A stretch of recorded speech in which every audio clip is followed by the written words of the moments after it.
आपण आधीच्या व्हिडिओमध्ये 10 डेफिनेशन्स बघितलेल्या होत्या.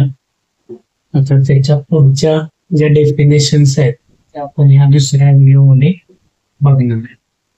असेट्स आणि गुड्स. असेट्स आणि गुड्स याची डेफिनेशन बघत असताना एक एक्झाम्पल बघा.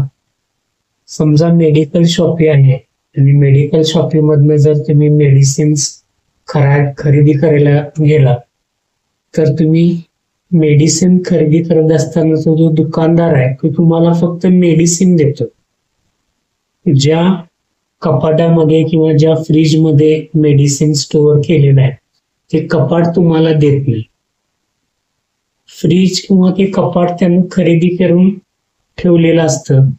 मेडिसिन सुद्धा आधी खरेदी केलेली असतात, पण विकताना तो फक्त मेडिसिन विकतोय, कपाट किंवा फ्रीज विकत नाही. म्हणजे दोन्ही गोष्टी त्यानं खरेदी केल्या, पण एक वस्तू तो वापरण्यासाठी खरेदी करतोय आणि एक वस्तू विकण्यासाठी खरेदी करतोय. दुसरं एक एक्झाम्पल, जर समजा रेडीमेड कपड्याचं शोरूम असेल, त्या शोरूमच्या डिस्प्लेला जे काही ड्रेस लावलेले असतात त्यामधला फक्त ड्रेस तुम्हाला दिला जातो, डिस्प्ले दिला जात नाही.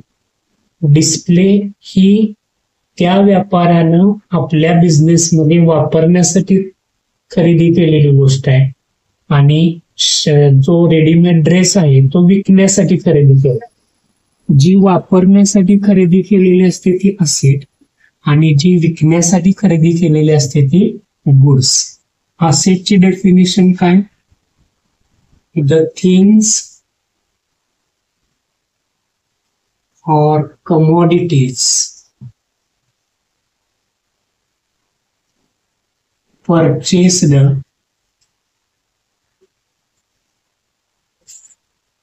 for use in business and not for sale. Use in business हा महत्वाचा आहे. म्हणजे बिझनेस मध्ये वापरण्यासाठी खरेदी